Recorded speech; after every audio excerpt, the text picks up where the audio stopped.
Oke, teman-teman, tadi kita udah bahas mengenai basic operation Linux ya, atau basic command-commandnya. Sekarang kita bahas mengenai file and directory management di sini. Bagaimana caranya kita membuat file ataupun directory. Karena beda ya ketika kita menggunakan CLI dan UI ketika kita ingin membuat file ataupun directory. Kalau misalnya kita menggunakan UI, ya tinggal klik-klik aja di sini. Udah jadi. Tapi kalau misalnya kita menggunakan yang CLI, di mana dia untuk interface-nya hanyalah komandan aja kayak gini. Gimana caranya? Maka kita harus menggunakan perintah di situ. Perintah-perintahnya apa aja di sini? Yang pertama itu untuk directory management. Yang pertama itu ada command mkdir untuk membuat sebuah directory, atau kepanjangannya itu make directory di situ. Mkdir contoh folder 1. Nah, terus ketika kita udah selesai membuat, gimana caranya kita melihat isinya? Cara ngelihatnya di ls di sini. Oh, udah ketemu nih di sini folder 1 udah ada. Gimana cara masuknya? Itu kita bisa menggunakan command cd folder 1. Nah, kalau teman-teman lihat di sini, itu ada perbedaan sedikit ya. Ketika kita masih ada di home directory root, itu hanya gelombang aja. Gini, simbol gelombang. Tapi ketika kita udah masuk ke dalam folder 1, itu udah ada penambahan di sini. Folder 1. Atau semisal kita menggunakan ESA di sini. Kan nggak kelihatan tuh. Semisal kita mau ngecek sekarang kita ada di folder mana, itu kita bisa menggunakan command pwd. Oh, berarti kita posisinya sekarang ada di dalam folder root, folder 1 di situ. Oke. Lalu selanjutnya ada command rmdir di situ untuk menghapus directory. Rmdir folder 1. Nah, kalau kita cek lagi di sini sudah hilang. Nah, yang perlu teman-teman ketahui di sini, ketika menghapus folder ataupun file itu harus teman-teman perhatikan. Kenapa? Karena ketika kita menghapus file di Linux itu sudah permanen.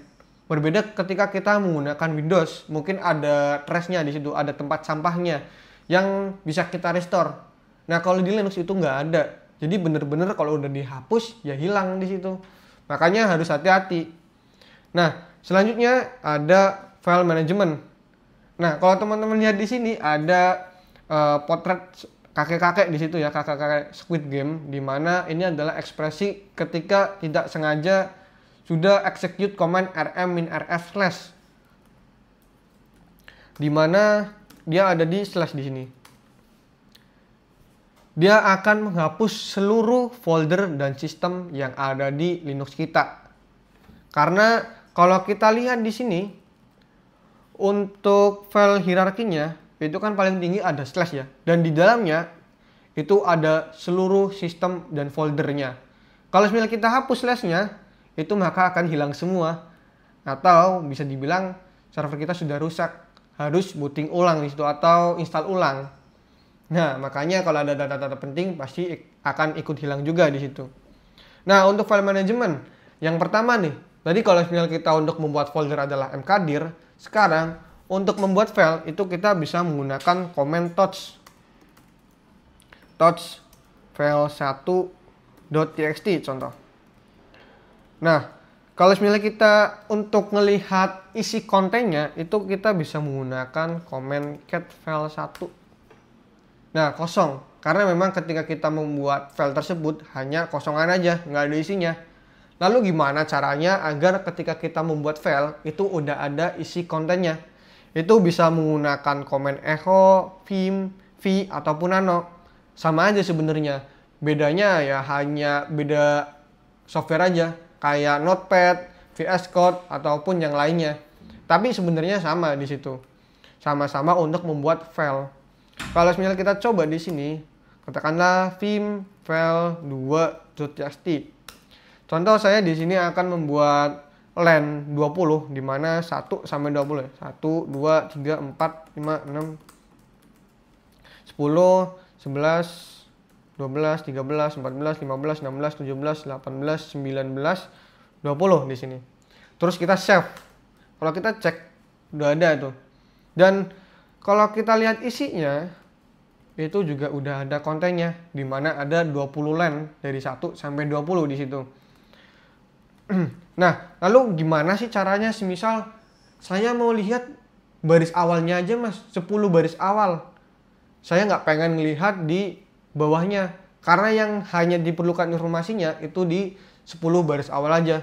Itu bisa menggunakan komen head min n 10 file2.txt.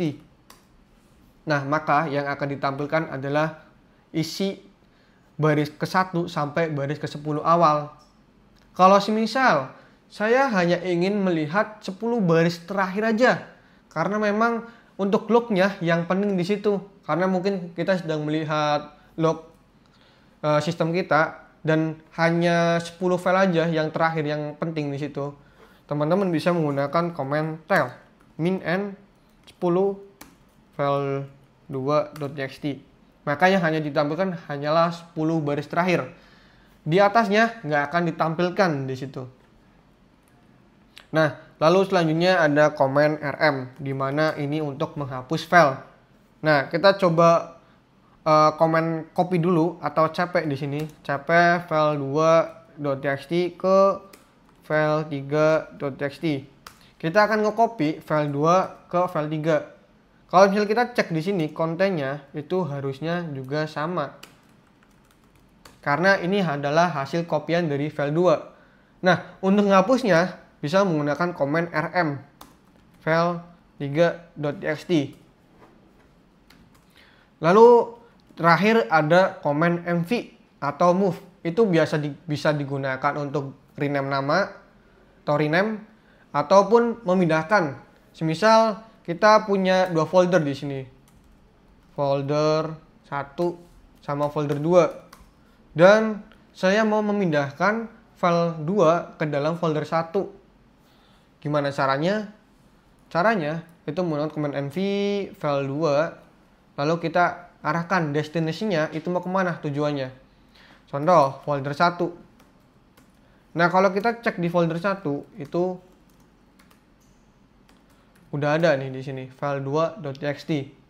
Atau teman-teman mau rename filenya, bisa juga menggunakan command mv file2 terus nama yang barunya apa. Contoh file3.txt. Nah, sudah keganti namanya dari file 2 ke file 3. Nah, itu untuk folder dan file management. Bagaimana caranya kita membuat file, folder, ataupun menghapusnya. Nah, mungkin itu aja materi dari file and group management. Kita selanjutnya akan membahas mengenai user and group management. Nah, mungkin sampai sini aja. See you next video.